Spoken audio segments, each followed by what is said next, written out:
Hey everybody. Thanks for coming. I'm Carrie. We're gonna give it another minute before we start. Let people give people a chance to hop on.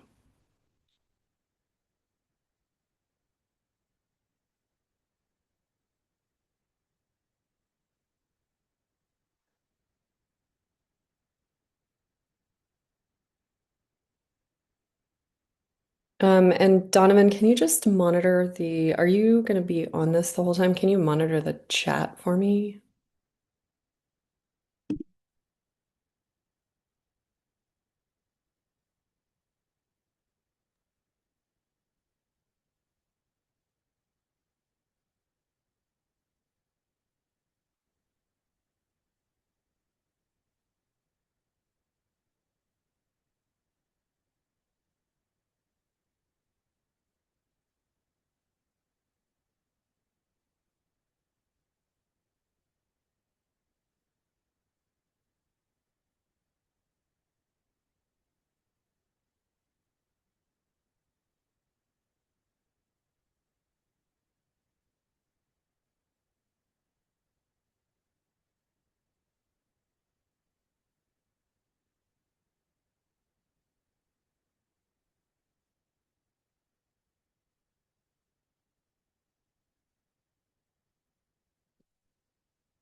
Okay, let's get started.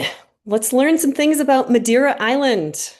Who's stoked to learn about Madeira Island? I am Carrie O'Callahan. I'm the Director of Adventure Experiences here at Embark, and that's a really cool role that I have for our company because I get to kind of go around and think about and research and then experience some of the coolest new adventures for Embark. Madeira definitely falls in that, and we've been kind of working there for the past couple years. Donovan, co-owner of Embark, and myself went a few years ago and kind of recce'd it and found you guys the coolest guides and the best routes. And yeah, I'm really excited to kind of share more about it tonight. For those of you who may have been mistaken, this is the Madeira Island Traverse informational seminar. So if you're not here for that, might want to pop off, or maybe it's written in the stars and Madeira's for you. Um, if you might be wondering if it's for you either way, I'm here to tell you it's the real deal hiking. It's totally cool. It's very, very rugged and mountainous. It's hiker's paradise. But before I get too into all the details and intricacies, I want to play a little kind of primer video to let you know what to expect on Madeira.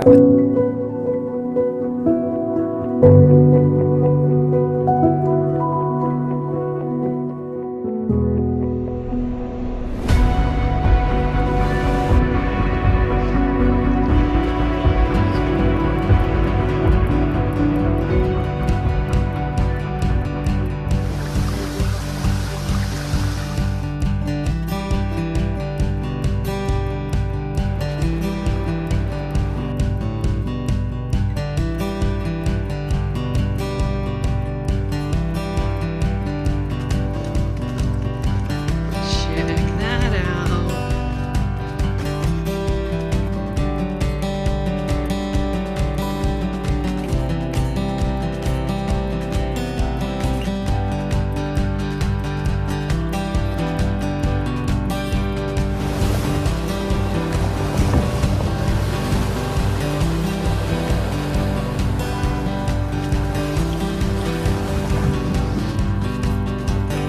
Through the 7 layers of the Canadian forest.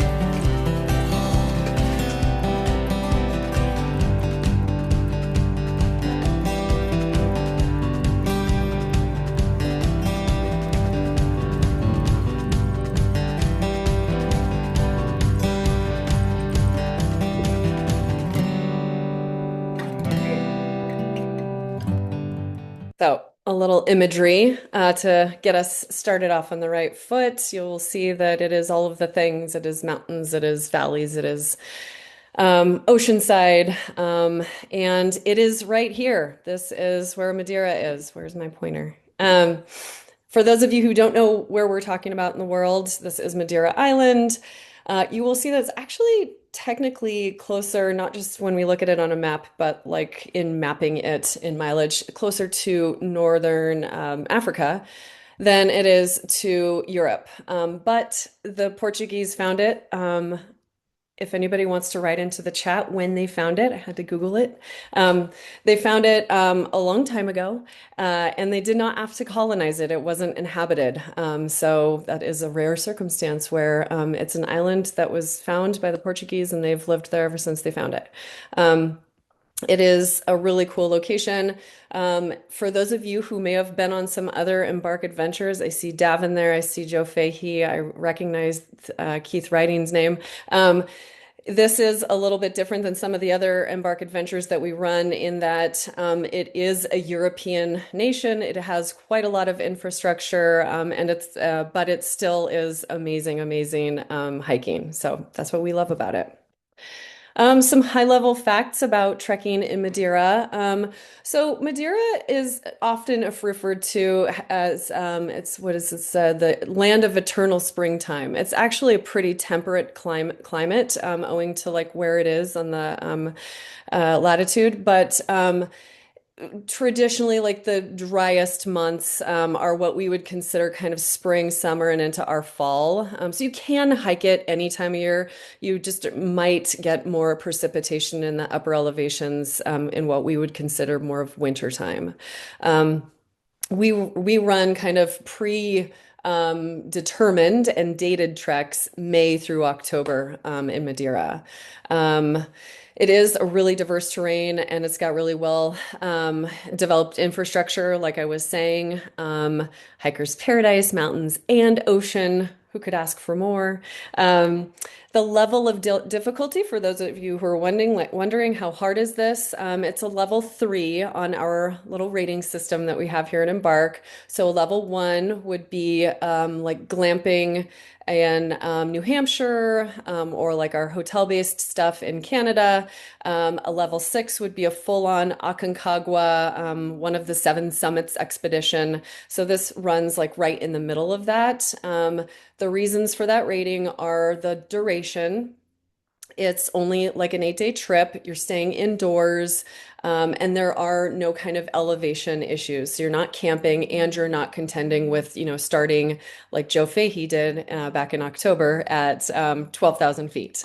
So that's why it's got that difficulty of 3. However, do not be fooled. It is still, and we'll look at a map and we'll look at some specifics here. There is still lots of ups and lots of downs. So this trip, though, moving forward in high level stuff, you just are carrying a day pack, all of your gear is transported by van from lodge to lodge while you hike every day. And on that note, it is lodge based. You're sleeping indoors. You've got bathrooms, hot showers, working toilets, electricity, and some pretty great Portuguese food. Um, so overview of our kind of traverse of the island is that you're flying in and out of the kind of capital town of Funchal, and you're based in 4 different locations while you're there. So you're based in Santo de Saire, which is up in the mountains. Then after that, you're at a mountaintop hut on Pico Ruivo, which is the highest mountain on the island. After that, we kind of trade the mountains in for the ocean side. São Vicente is on the north coast, and then we finish it up with 2 nights at Jardim do Mar on the southwest coast. We cross the island on our own 2 feet.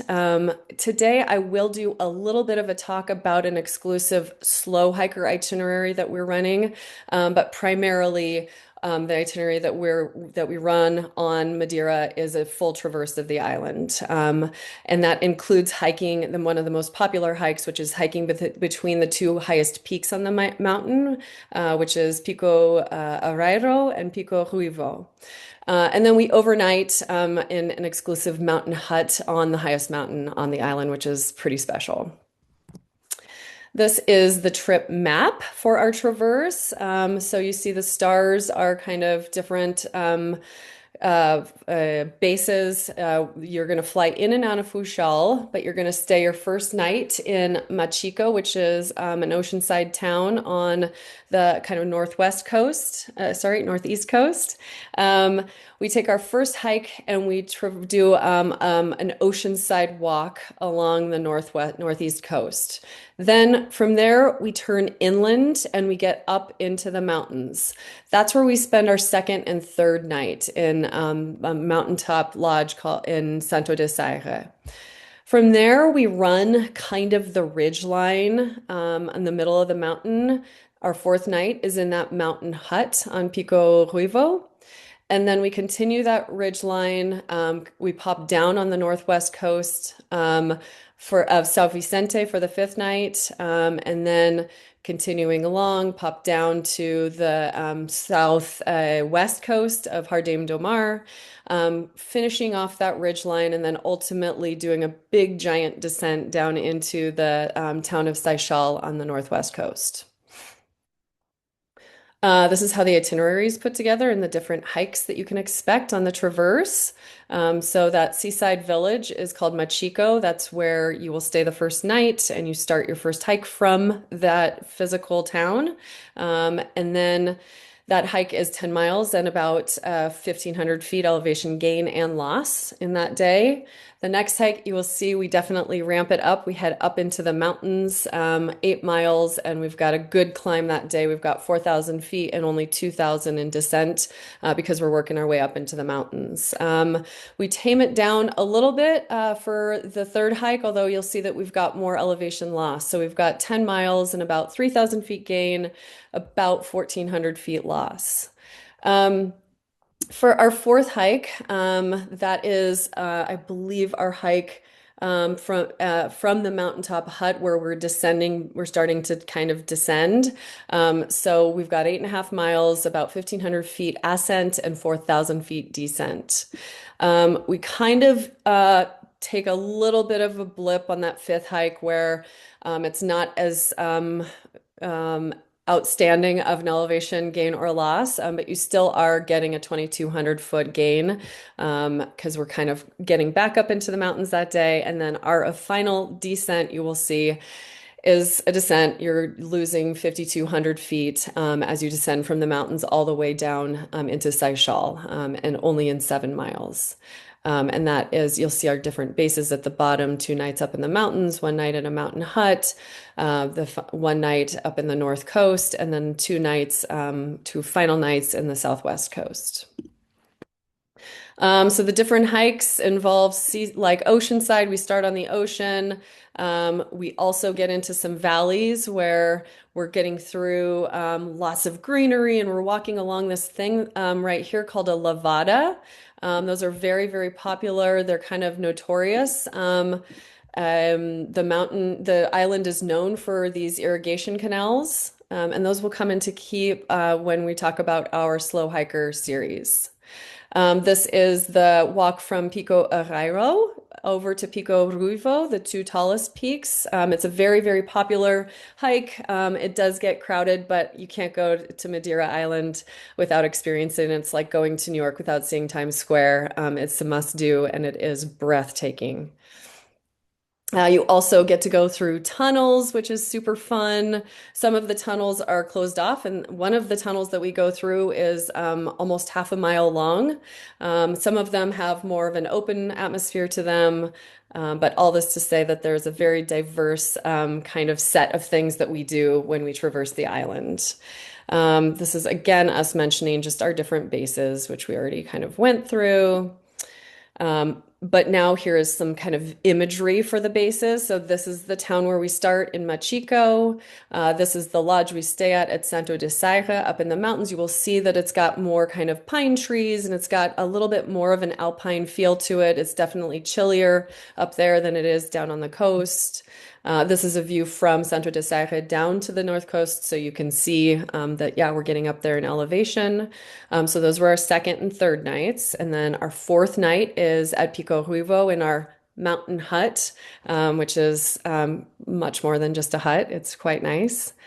And then São Vicente on the north coast is awesome because you have coastal, but then this is also known for its wine country. So it's got lots of vineyards and tasting rooms, and in between hikes, you can kind of pop out and take a cab over and grab a glass of wine at the winery. Super special and nice. And then finally, my favorite, which is why we stay there for 2 nights on the south coast, Jardim do Mar. Super tiny little village, only one road in and out. And then once you drive in there, it is no driving in the village. It's all just twisty, turny, little windy pathways through all of these little houses. No cars anywhere, super quaint and really restful. Great place to spend your last 2 nights while we torture you with wonderful mountaintop hikes. Okay, so just a little mention that we do also have an offering this year for our Slow Hiker series. Um, this is a series that's been wildly popular for all of us out there who are strong and we can hike, but we like to take it easy. We don't want to just rush to the top and bag those peaks. We want to kind of take it all in. So we have a kind of alternative itinerary for specifically for Madeira. And we also have specific dates for that hike. Those dates are October 9th through the 16th this year, 2026. It does still include coastlines and mountains. And, oh, sorry. Excuse me. It utilizes the more of those lavadas, like I was talking about. We have where it's getting a little bit less distance and less elevation gain and loss, but we're still able to like really intricately explore those islands by using those irrigation canal walkways. We do have mostly all of the same bases with the exception of the Mountaintop Lodge. And so that means that we've cut down one of those bases. So you're kind of staying put a little bit more than you would be on the island traverse. And so, yeah, this is good. This is great for people who are strong but they want to take their time. You do still need to train for this trip, though. You can't just show up and do the slow hiker series and think you're going to get through it. We do still have some challenges ahead of us on the slow hiker version. And on that note, this is what the hikes look like for the slow hiker version of things. You have your night at the seaside village, and from there you're still doing a seaside walk, but we've kind of chopped it a little bit where we're only doing 850 feet elevation gain and loss, and we're only doing 8.75 miles versus 10 miles. The second hike is 6 miles and just undulating, very minimal gain and loss, none to even really speak of. The third hike is 3.7 miles, and we're kind of just descending that day. We've got 1,000-foot descent. And then the fourth hike is 7 miles, but again, we're kind of going on those levadas and very minimal gain and loss. We are kind of nestled more up in the mountains that day. The fifth hike, we're doing 5 miles, again, not very much gain and loss. And then the sixth hike is kind of the hardest hike of the trip, where we're doing 7 miles and we're getting almost 2,000 feet elevation gain, but we don't have any loss that day, so that is nice. And then just back to kind of high level key points about Madeira. This is fully designed exclusively for Embark by Embark. I worked really closely and intensely and researched the best routes for our particular client base to be able to physically walk from one end of the island to another. So we wanted to hit like the classic things like that hilltop peak from the peak to peak. But this is also kind of honing in on our local knowledge base and providing you with some hidden like routes where you're going to be out there and everybody else on the island is going to be on these really busy, crowded pathways, and you're not going to see anybody all day long while you go through, for example, a half-mile tunnel that opens up into a gorgeous 2,000-foot waterfall. That particular hike, nobody else knows about or does on the island. It's really, really cool. So we've tried to and keep with the like classics of the island, but provide you with some hidden things that you wouldn't otherwise know about. It is not technical. You're not going to be doing any kind of zip lining or harness and ropes types things or anything like that. You're just walking. But as you saw, especially with the traverse, there's lots of up and there's lots of down. You definitely need to train. And that next one speaks very much to that. If you're not going up, you're going down. And like I alluded to before, we've gotten the best guides that the island can offer. I'm super stoked about all of them. One of them, Nunu, who is almost our exclusive guide. He used to be REI's exclusive guide back when they were running international trips. And in fact, a couple of years ago, won the award for the best guide in Europe. And he is born and raised on Madeira, is super passionate. He's very passionate about birding and can't stop talking about birds. So if you're a birder, definitely go on this trip. He will definitely fill your head with lots and lots of information about all of that. But he grew up. This was his playground, so he knows all of the ins and outs, as well as our other female guide, Margarita, who is this amazing 4'11" powerhouse of a woman who has lived there for over 20 years and knows every single nook and cranny. So anyway, I'm going on too long. Our guides are amazing. And for those of you who've hiked with Embark before, you know that the destination is only half of it. The other half is the guide. And that's true on Madeira. And you will get definitely the inside scoop on all things Madeira with our guiding staff. And then moving along, this is a lodge-based itinerary, which is kind of cool because it means that it's flexible. If you were not feeling it or you came down with a cold and weren't feeling well or whatever, you turned your ankle one day, you could always sit out a day and then resume the next hike the next day, meet the group at the next lodge. So that's kind of nice. It's different than, say, a Kilimanjaro climb or something like that, where you have to advance to the next camp in order to complete the trip. And then finally, I always like to say this because I want to be serious about the physical endeavor of everything, but and that you need to take it seriously, and it is a challenge, but it's also super fun to be on these trips and have inside jokes about being addicted to you can't have nerds. any. We're trying to take you down a notch. You got to get off the nerds. And you can also watch as the person who's doing the 5,000-foot descent on the final day forgot to bring her trekking poles and make so much fun of her.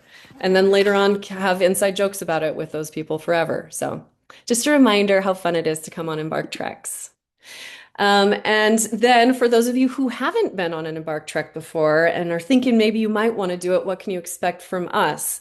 Pre-trek, we provide you with all of the comprehensive informational and preparational materials that you could ever ask for. Gear lists, training plans, video tutorials, you name it, we've got it. You will get it when you sign up. I physically show you how to pack your bag in a video tutorial for Madeira.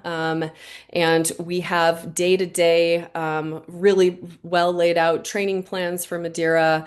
All of that stuff is at your fingertips. And then we also provide two group orientation and final calls. To make sure that you kind of are feeling like you know what's going on and feel properly supported. We do one about 6 months prior to your trip, and then we do another one month prior to your trip, pre-departure call. And then finally, we're a pretty small, agile, nimble company. We like to have a really hands-on approach. And so in that, we're really responsive, and we like to provide that real personal touch that we know this kind of a trip kind of requires, because these are big trips and we want to make sure that you feel properly supported and taken care of. So that's what you can expect from us. Then finally, Availability for 2026 and moving into 2027. Madeira is a very popular destination. So we're almost all booked out for 2026, and we're definitely doing bookings for 2027. We do still have dates for October for both for 2026 for both our Island Traverse and our Slow Hiker. We're running those simultaneously. Um, we're doing custom and private groups. If you have a group that you want to bring to Madeira and you want to name your dates, come to us and we will check availability and work with you. And then we do have like an Embark at large trip for June of 2027. You will notice that prices are going up for 2027. So if you want to get in on the lesser price, June's your time, or sorry, October is your time. That is it for me. I would love to answer any questions that people might have. And you're probably gonna, oh, maybe I should check the chat. Donovan has some good points about like that the south side of the island is sunny and warm, and then the north side is where all the weather comes from. So it's cooler and more lush and green. That's why in that town that has the wineries and the vineyards, that's the North Coast. And then Donovan wants to remind everyone that Cristiano Ronaldo was born there. And so there you go. You can go to the Cristiano Ronaldo Museum. Any other questions? You can come off mute or type it in the chat.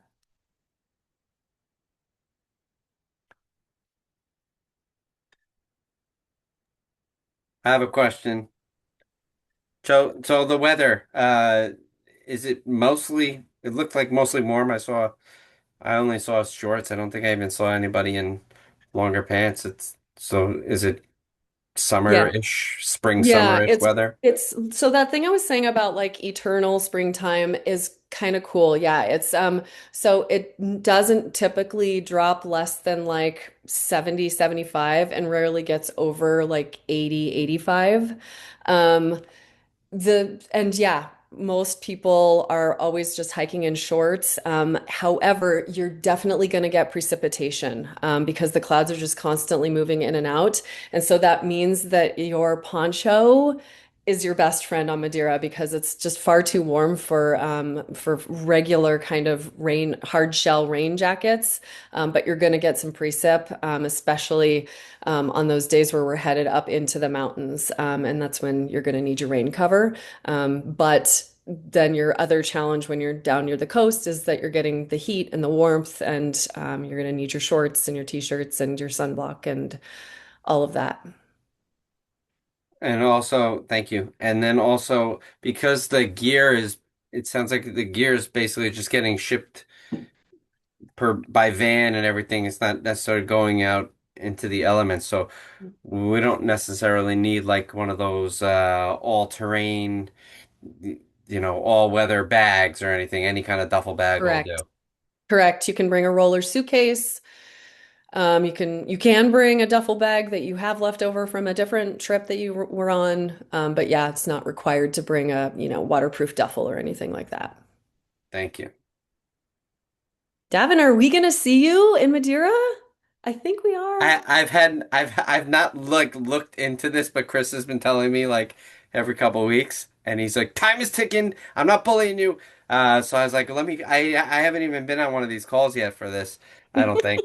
So I just emailed Donovan to ask if there's any room even left. Okay. Um, so today is I'm trying to figure that Okay. out. I want you to experience it because you're going to love it. Okay, so Kathy Bender says, are dietary differences easily navigable? I'm a pescatarian.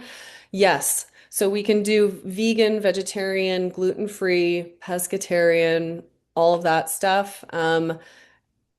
Where we can't do is if you had a really crazy nut allergy where you couldn't have anything contagious, like even in the kitchen. We're using kitchens and lodges and everything like a restaurant kitchen, so we can't guarantee that necessarily. But all of those other vegan, vegetarian, gluten-free, we can do. Joe Fahey, hello Joe, asks, what's the max altitude above sea level? It's about 6,000 feet above sea level. Question. One more question I just thought of. Mhm. Any special shots needed? Like, Nope, oh, not needed nor required to enter.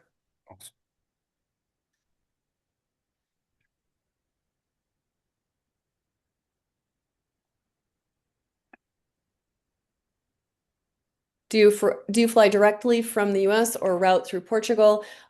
It honestly depends on the time of year. I think it's United that runs straight from JFK to Funchal, but they only run it during the high season, so it only starts June and ends in October. So if your trip dates are outside of that, then you are likely connecting through either the Azores or Lisbon.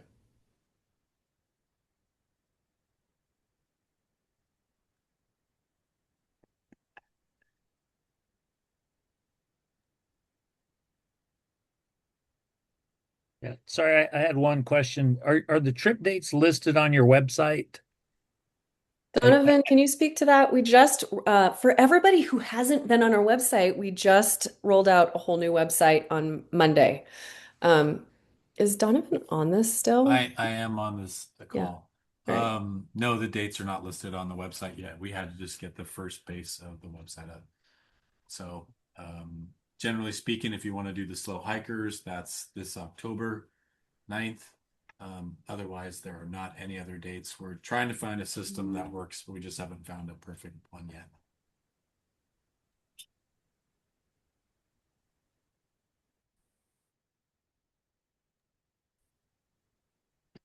Joe Fahey, who is Ronaldo? Joe, now you have to go to the museum, and I want you to report back to me what the statue looks like outside the museum.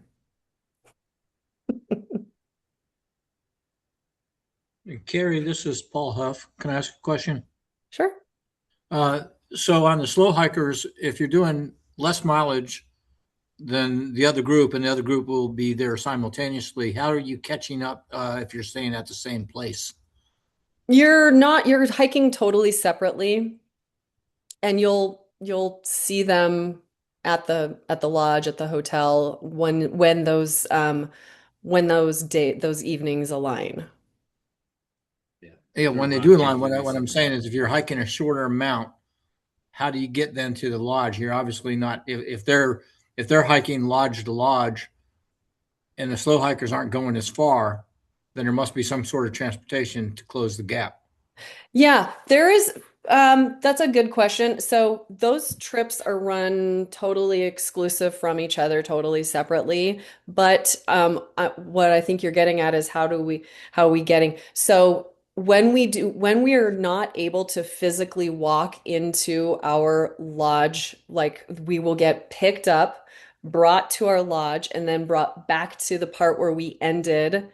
For the people who are doing the traverse, so not the slow hikers. So you will get picked up by your transport, brought to your lodge, spend the night, and then get ferried back to where you left off the next day to continue your traverse of the island. That happens about three different times on the island traverse where we're not able to physically walk into the town where our hotel is. And then, so Paul, for if you were considering, and I'm just using you as an example, if you were considering the slow hiker, you will be transported every single day from your lodge to the starting point and then picked up at the ending point and brought back to your lodge, all by private vehicle. Does that answer your question? Yes, it does. Thank you.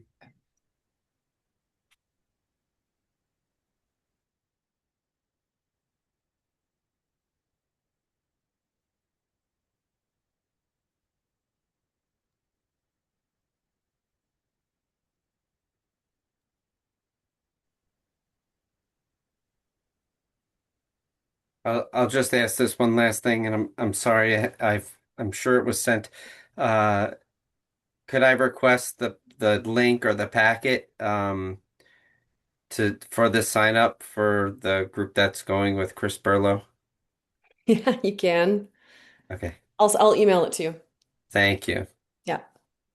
Or you mean like the link to put a deposit down or the link for their like info materials?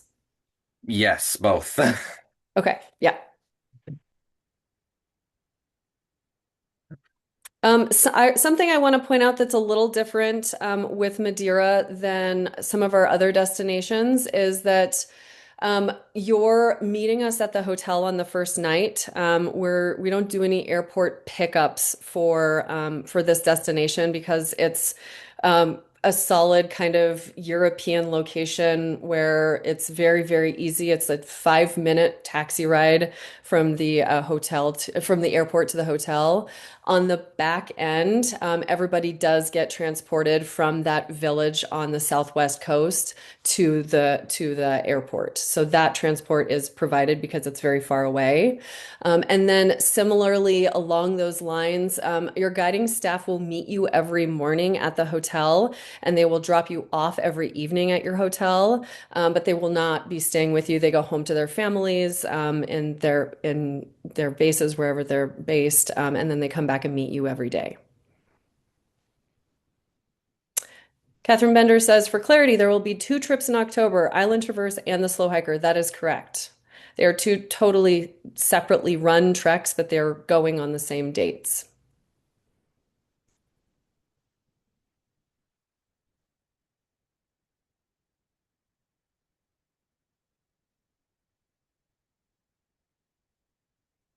Joe Fahey says the Traverse is fascinating, something different than what been doing.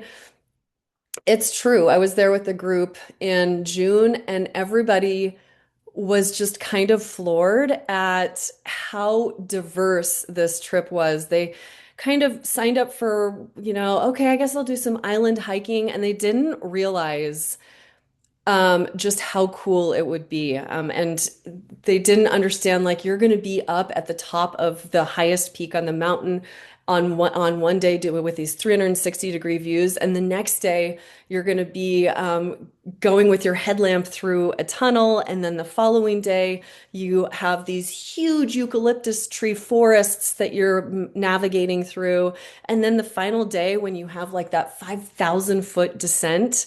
But you end at the ocean and there's kids doing surf lessons and then in the middle of it all, there's these little villages that are super cool to explore and they've all got their own little vibe to them. And yeah, it's definitely a really special place. Um, on more serious note, I love that Catherine Bender is all business. What is the deadline for signing up? As soon as possible, because these trips are selling out. And if you want any of those October dates, today. Has anyone done this trip before or after Kilimanjaro? What do you mean, Joe? Joe Fahey? You have to come off mute.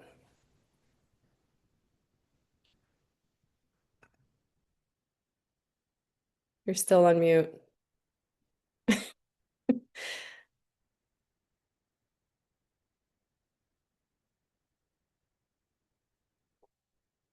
If my lip reading capabilities are accurate, which they're probably not, Joe is trying to ask if anybody's done this trip before or after they go try and do Kilimanjaro. And I don't think so. Oh, okay. Yeah, that's kind of exactly. I don't know if you can hear me now. I I can, yes. finally figured out how to unmute. Um, the That's why I was wondering if somebody, because what I've been liking to do is I go on one of these Embark trips and then I go relax somewhere, kind of like I went to Ecuador, with Embark, and then I went over to the Galapagos. Hmm. I know when I did Kilimanjaro the last time, it was Maryland, went to the Seychelles. Yeah. That's kind of what I like to do. This may not be with the continued hiking though. Would this be something that after doing Kilimanjaro, it's like I don't want to walk again, or is this? I could see the slow hiker being super appropriate for that Uh-huh. because you still get to explore the island. But I think you're going to be hashed with the traverse. Okay. Yeah. Yeah, because like when I did Kilimanjaro, I went on the safari. Something. Yeah. Post. We went Mellow.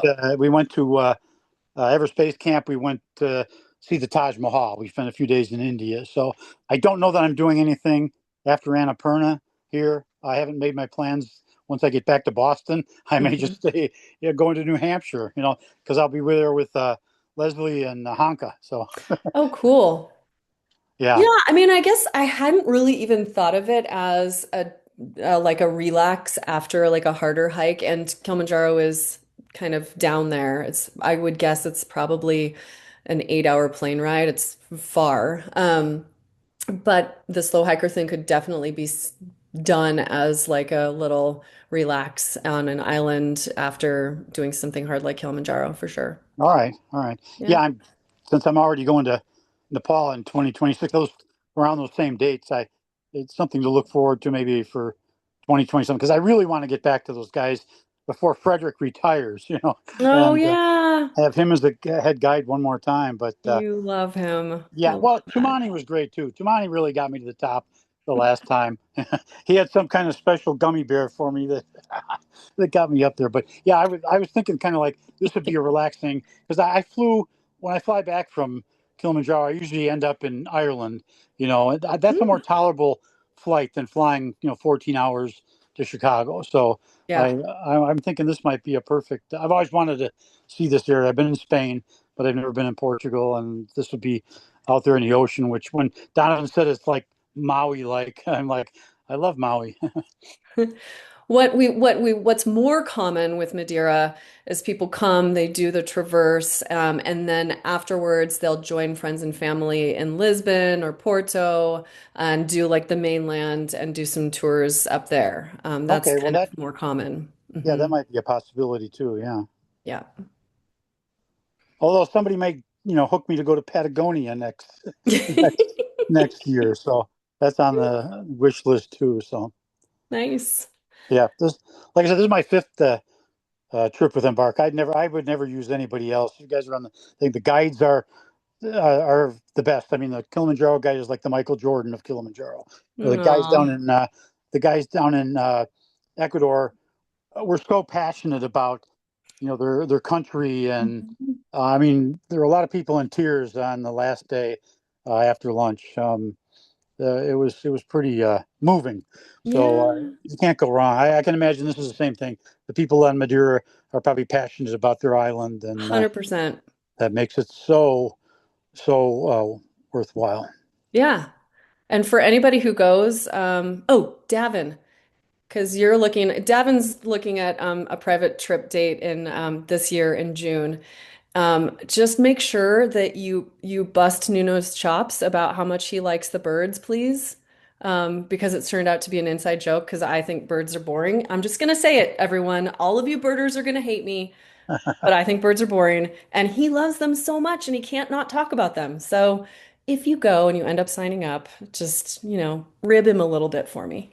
Now They tell them they that have birds. Nuno secured already. Oh, 100%.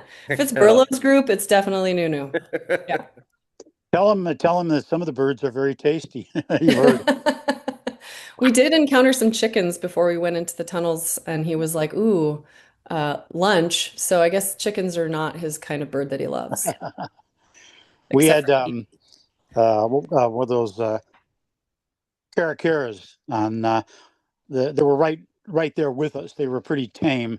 Other people must have been feeding them. I got caught feeding them part of my sandwich, but they come and take it right out of take out of my wrap, and then condors. So, but yeah, I imagine birding is somewhat cool. I'm not.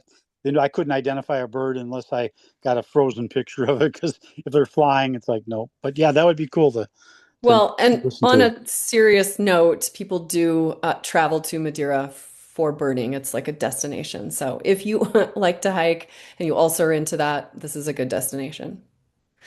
Do we have any other questions about the hike? I think we covered that if you want to sign up, spots are selling out fast. Availability is kind of limited. So sooner the better. There is no hard and fast deadline. It's just all based on availability. And this is a popular destination. If you are looking to sign up for one of these trips, or you want to bring a private group, um, Well, first, let's talk about if you want to sign up as yourself feeding into one of those October dates or our June 2027 date. It is a $500 non-refundable deposit that goes toward your trip balance, which is due 90 days before the start of the program. If you want a detailed daily itinerary, you can email Carrie at embarkadventures.com, which I'm putting in the chat. Um, and if you have a private group that you want to discuss some dates for them, get a hold of me also, and we can put together a call, or I can, email back and forth with people, so that we can kind of lock things in with that. This trip lends itself really well to private groups. Yeah, Anyway, I yeah, feel like, Carrie. yeah. That was one of my questions. I might have missed this because I was 5 minutes or so late getting on. Mhm. Is there a limit to the number of people in a Yeah, group? we cap it at 10 people. Okay, yeah, that's a good size then. Yeah. All right. Thank you, everyone, for being curious and showing up. And thank you to those of you who are on camera. As somebody who presents a lot, I totally appreciate it. I need that facial feedback. Um, for those of you who aren't, maybe you're not feeling well or something. But thank you, everyone, for coming to learn a little bit more about Madeira. Hopefully, we got a little bit of the thought process going, and you might be thinking this trip is for you. Um, Either way, feel free to reach out to us if you have any more questions, or if you want to put down a deposit. Cool. Thank you so much. Yep. Thanks, everybody. Bye. Good night.